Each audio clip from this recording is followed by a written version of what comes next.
എത്രത്തോളം നമ്മുടെ വിഷയത്തിന്റെ കാതലായ വശത്തേക്ക് നൽകുമ്പോൾ നമുക്ക് മനസ്സിലാക്കാൻ കഴിയും. യുവത്വം എന്ന് പറയുന്നത് ആധുനിക ലോകത്ത് അധപ്പതനത്തിന്റെ ചിന്തകളുടെ ലോകത്ത് ഫേസ്ബുക്കിൽ അപ്ഡേറ്റിന് വേണ്ടി മാത്രം മത്സരിക്കുന്ന യുവാക്കളുടെ ഇടയിൽ നമ്മുടെ യുവത്വം തകർന്ന് തരിപ്പണമായിക്കൊണ്ടിരിക്കുകയാണ്.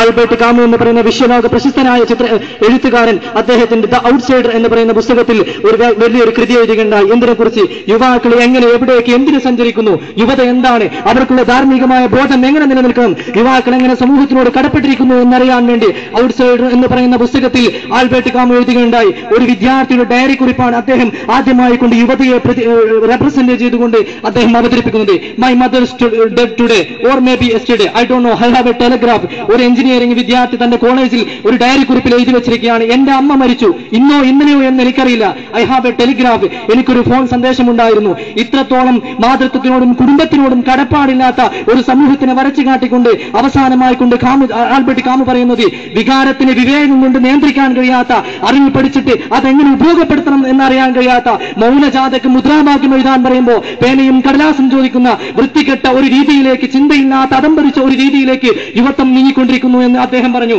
അതിലുപരിയായിക്കൊണ്ട് യുവത്വം എന്ന് പറയുന്ന ഈ എന്നിനത്തെ ഏതൊരു മനുഷ്യനും ഒരിക്കൽ കൂടി ഒരു യുവത്വം കഴിഞ്ഞു പോയാൽ എനിക്ക് ആ യുവത്വം ഒന്ന് തിരിച്ചു കിട്ടിയിരുന്നെങ്കിൽ എന്നാഗ്രഹിക്കുന്ന ഒരു സമയമുണ്ടെങ്കിൽ അത് നമ്മൾ ഇന്ന് പാഴാക്കിക്കൊണ്ടിരിക്കുന്ന നമ്മുടെ ഈ ഏജിലുള്ള, ഈ ടീനേജിലുള്ള ഈ സമയം മാത്രമാണ്. ഒരു അറബി കവി മണലാരണ്യത്തിലൂടെ നടന്നു പോയിക്കൊണ്ട് അദ്ദേഹം തന്റെ കാവ്യങ്ങളെ നാവിൽ നിന്ന് കാവ്യശകലങ്ങൾ ഉരുവിടുകയാണ്. വയസ്സനായ കവി മരുഭൂമിയിലൂടെ നടന്നു പോകുമ്പോൾ നഗ്നപാദങ്ങളിൽ ചൂട് അടിച്ചു കയറുമ്പോ അദ്ദേഹം പാടുകയാണ്,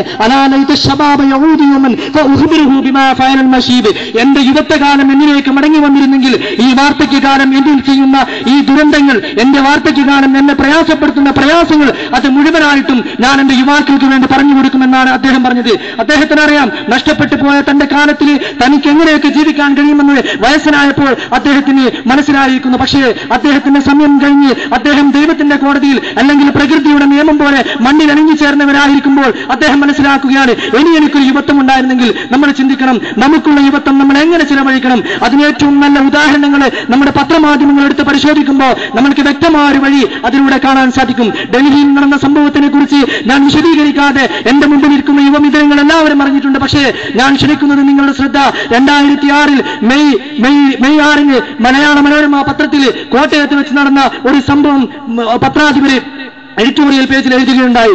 ആ പ്രശ്നം അത്രത്തോളം സാമൂഹിക രാഷ്ട്രീയ രംഗങ്ങളിൽ ചർച്ച ചെയ്യപ്പെടാതെ പത്രത്തിന്റെ താളുകൾക്കുള്ളിൽ ഒതുങ്ങിപ്പോയി. 4-5ഓളം വരുന്ന യുവാക്കൾ ഒരു ടൂർ പോവുകയാണ്. ആ പോകുന്ന വഴിയിൽ ഒരു പെൺകുട്ടി, 14 വയസ്സ് തികയാത്ത ഒരു പെൺകുട്ടി മറ്റൊരു വാഹനം ഇടിച്ചിട്ട് റോഡ് സൈഡിൽ കിടക്കുന്നു.